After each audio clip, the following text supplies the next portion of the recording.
Hello students, তোমরা যারা গৌরবঙ্গ ইউনিভার্সিটির আন্ডারে সেকেন্ড সেমিস্টারে ছাত্রছাত্রী আছো এবং তোমাদের এডুকেশন সাবজেক্টটা মাইনর কোর্স হিসেবে আছে, আজকের ক্লাসটা তোমাদের জন্য খুবই গুরুত্বপূর্ণ। আজকের ক্লাসে আলোচনা করব তোমাদের এডুকেশন মাইনর সাবজেক্টের এমসিকিউ প্রশ্ন উত্তর নিয়ে। তোমাদের আমি যে এমসিকিউগুলো নিয়ে আলোচনা করব এটা মূলত তোমাদের একটা ধারণা এবং তোমাদের কনসেপ্ট হচ্ছে নেওয়ার জন্য। তোমাদের যেহেতু পরীক্ষায় 10টি এমসিকিউ থাকবে, তার সঙ্গে তোমাদের 10 মার্কের প্রশ্ন থাকবে। এই 10 এবং তার সঙ্গে এমসিকিউ মাল্টিপল চয়েসের সঙ্গে যে প্রশ্নর যে ধারণা একটা নিয়ে রাখা অবশ্যই দরকার।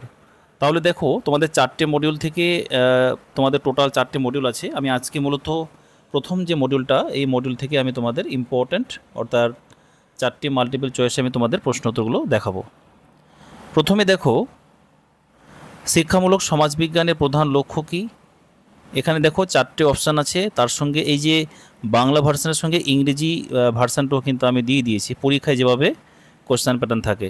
তাহলে এটার সঠিক অ্যান্সার হবে খ, মানে শিক্ষার সামাজিক এবং সাংস্কৃতিক প্রেক্ষাপট বোঝা।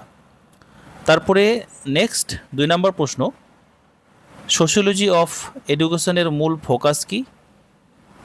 4টি অপশান, সঠিক অ্যান্সার হবে শিক্ষা ব্যবস্থা একটি সামাজিক প্রতিষ্ঠান হিসেবে কাজ করে, বা এটা শিক্ষা ব্যবস্থা একটি সামাজিক প্রতিষ্ঠান। ঠিক আছে, এটা জেনে রাখলেই হবে। তারপরে কোন কারণটি শিক্ষাগত অর্জনের ক্ষেত্রে একটি সামাজিক নির্ধারক হিসেবে কাজ করে। বিদ্যালয়ের দূরত্ব, অপশান খ। তারপরে শিক্ষা ও সমাজের মধ্যে সম্পর্ককে সংজ্ঞায়িত করতে কোন ধারণাটি ব্যবহৃত হয়। আমি মূলত তোমাদের শুধুমাত্র অ্যান্সারটা বলে দিচ্ছি, কারণ এই 4টে অপশানগুলো আমি বলছি না। তাহলে এটা হবে পারস্পরিক নির্ভরশীলতা। তারপর প্রশ্ন, শিক্ষামূলক সমাজবিজ্ঞান মূলত কিসের মধ্যে সম্পর্ক নিয়ে আলোচনা করে। এটার সঠিক অ্যান্সার শিক্ষা ও সমাজ। এখানে দেখো, এইখানেও সেম 4টি প্রসেস। তারপরে দেখো নেক্সট প্রশ্ন, কোন সমাজবিজ্ঞানী শিক্ষাকে সামাজিকরণের সবচেয়ে শক্তিশালী মাধ্যম হিসেবে বর্ণনা করেন। তাহলে কে হবে? এমিল দুরখেম। ইনি কিন্তু সমাজবিজ্ঞানী ছিলেন, সবচেয়ে বড় সমাজবিজ্ঞানী। তারপর প্রশ্ন, শিক্ষার কোন কাজটি সমাজের স্থিতিশীলতা বজায় রাখতে সাহায্য করে। সামাজিক মূল্যবোধ প্রথা সংরক্ষণ। নেক্সট প্রশ্ন 8 নম্বর, শিক্ষা ব্যবস্থা কিভাবে সামাজিক বৈষম্যকে প্রভাবিত করে। এটি বৈষম্যকে ধরে রাখে বা বাড়ায়।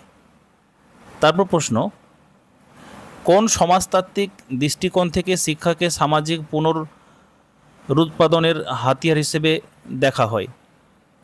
এটা হবে সংঘাত তত্ত্ব। তারপর প্রশ্ন, শিক্ষার ক্ষেত্রে লিঙ্গ বৈষম্য একটি কী ধরনের সমস্যা। এটা হচ্ছে সামাজিক সমস্যা। শিক্ষামূলক সমাজবিজ্ঞান কোন ধরনের গবেষণার উপর জোর দেয়। এটা উভয়ই, মানে হচ্ছে এই যে শিক্ষামূলক সমাজবিজ্ঞান বা শিক্ষাশ্রয়ী, এই অপশানগুলোর মধ্যে উভয় মানে হচ্ছে এখানে এই যে উভয়ই সঠিক অ্যান্সার। তারপর প্রশ্ন, নেক্সট, সমাজের কোন কাঠামোটি শিক্ষার সুযোগকে প্রভাবিত করে। সামাজিক স্তর বিন্যাস। তারপর প্রশ্ন, কোন দৃষ্টিভঙ্গি অনুযায়ী শিক্ষা সমাজের বিভিন্ন অংশের মধ্যে ভারসাম্য বজায় রাখতে সাহায্য করে। এটা হবে কার্যকারিতা তত্ত্ব। তারপরে সমাজবিজ্ঞানী গতিশীলতার ক্ষেত্রে শিক্ষার ভূমিকা কী। এটি গতিশীলতার একটি প্রধান মাধ্যম। নেক্সট, শিক্ষামূলক সমাজবিজ্ঞান কোন বিষয়টিকে তার গবেষণার কেন্দ্রে রাখে। শিক্ষা ব্যবস্থা এবং সামাজিক সম্পর্ককে। তারপর প্রশ্ন, শিক্ষার সমাজবিজ্ঞান প্রধানত কিসের ভূমিকা বিশ্লেষণ করে। এটা হবে শিক্ষা প্রতিষ্ঠান। তারপর প্রশ্ন, কোন ধারণাটি বোঝায় যে শিক্ষা ব্যবস্থা সমাজের বিদ্যমান ক্ষমতা সম্পর্কে পুনরুৎপাদন করে। সামাজিক পুনরুৎপাদন। তারপর প্রশ্ন, নেক্সট, শিক্ষার লক্ষ্য কী হওয়া উচিত বলে শিক্ষামূলক সমাজবিজ্ঞানীরা মনে করেন। তারা মনে করেন, কি মনে করেন? সঠিক অ্যান্সার দেখো, সামাজিক সচেতনতা এবং নৈতিক বিকাশ। তারপরে শিক্ষা ব্যবস্থা কিসের মাধ্যমে সমাজে একীভূতকরণকে উৎসাহিত করে? অভিন্ন পাঠ্যক্রম এবং মূল্যবোধ শিখিয়ে। তারপর প্রশ্ন, শিক্ষকের ভূমিকা এবং শিক্ষার্থীর প্রত্যাশা নিয়ে আলোচনা কোন সমাজতাত্ত্বিক দৃষ্টিকোণের অন্তর্ভুক্ত? এটা হবে প্রতীকী মিথস্ক্রিয়া। এখানে আমি তোমাদের যে প্রথম মডিউলটা, আমি তোমাদের টোটাল 25টি এমসিকিউ কিন্তু আমি তোমাদের আলোচনা করছি। আর আশা করি তোমরা এই প্রশ্নগুলোর মধ্য থেকে অবশ্যই তোমরা পরীক্ষায় কিন্তু হুবহু বা তোমাদের হুবহু না আসলেও তোমরা কিন্তু লাইন তুলে প্রশ্ন পাবে।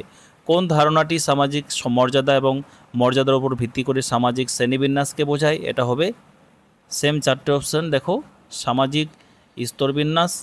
তারপরে প্রশ্ন নেক্সট, শিক্ষা কিভাবে সামাজিক পুনরুৎপাদনের প্রক্রিয়ায় সহায়তা করে?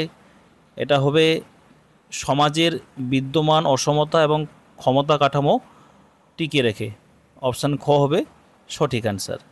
তারপরে 23 নম্বর প্রশ্ন, শিক্ষা ব্যবস্থা কীভাবে সামাজিক নিয়ন্ত্রণের একটি মাধ্যম হিসেবে কাজ করে? এটা হবে সকল প্রকার নিয়ন্ত্রণকে প্রত্যাখ্যান করে।